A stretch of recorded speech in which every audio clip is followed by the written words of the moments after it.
A Computex 2025 idén is a világ egyik legnagyobb technológiai seregszemléjeként szolgált, ahol a mesterséges intelligencia és a számítástechnika legújabb vívmányai kerültek reflektorfénybe.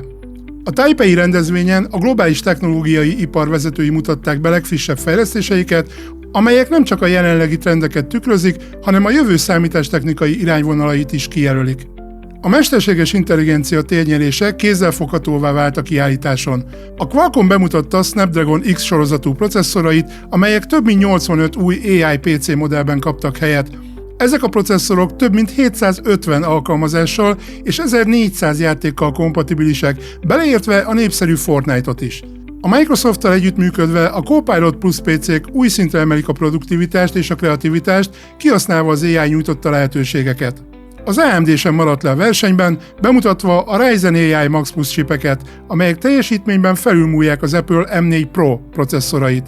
Ezek a csipek több mint 50 trillió műveletet hajtanak végre másodpercenként, lehetővé téve a valós idejű AI feldolgozást. Az AMD emellett bemutatta a Radeon RX 9060 XT grafikus kártyát, amely közvetlen versenytársa az Nvidia RTX 5060-nak, és a legújabb Fidelity FX Super Resolution Redstone technológiát, amely gépi tanulással javítja a képi megjelenítést. Az Nvidia sem tétlenkedett, bemutatta az RTX 5060 GPU-t, amely 1080p felbontásban 3 jegyű képkockasebességet biztosít a DLSS 4 és AI alapú fejlesztések révén. Emellett bejelentették az NVLink Fusion technológiát, amely lehetővé teszi harmadik fél CPU-k és GPU-k integrálását egyedi AI infrastruktúrákba. Az Nvidia és a Foxconn együttműködésében Tajvan első AI szuperszámítógépének építése is megkezdődött, amely elősegíti a kutatást és az üzleti innovációt. Az Intel bemutatta az új Arc Pro B60 és B50 GPU-kat, amelyek az Xe2 architektúrára épülnek, és kifejezetten mesterséges intelligencia következtetésre és professzionális munkállomásokhoz készültek. A B60 modell 24 GB, míg a B50 16 GB memóriával rendelkezik, és céljuk a kreatív szakemberek, AI fejlesztők és mérnöki területeken dolgozók támogatása. Az Intel emellett bemutatta a Gaudi 3 AI gyorsítókat, amelyek PCI Express és REC méretű rendszerekben is elérhetők, valamint a Panther Lake processzorokat, amelyek az Intel 18A gyártás technológiájára épülnek. A hordozható játékeszközök terén az MSI bemutatta a Klo A8 kézi konzolt, amelyet az AMD Ryzen Z2 Extreme chip hajt. Ez a modell 8 hüvelykes Full HD kijelzővel, 120 Hz-es frissítési rátával és 1 TB M2 SSD-vel rendelkezik, és 2 új színváltozatban, fehér és lime zöld színekben érhető el.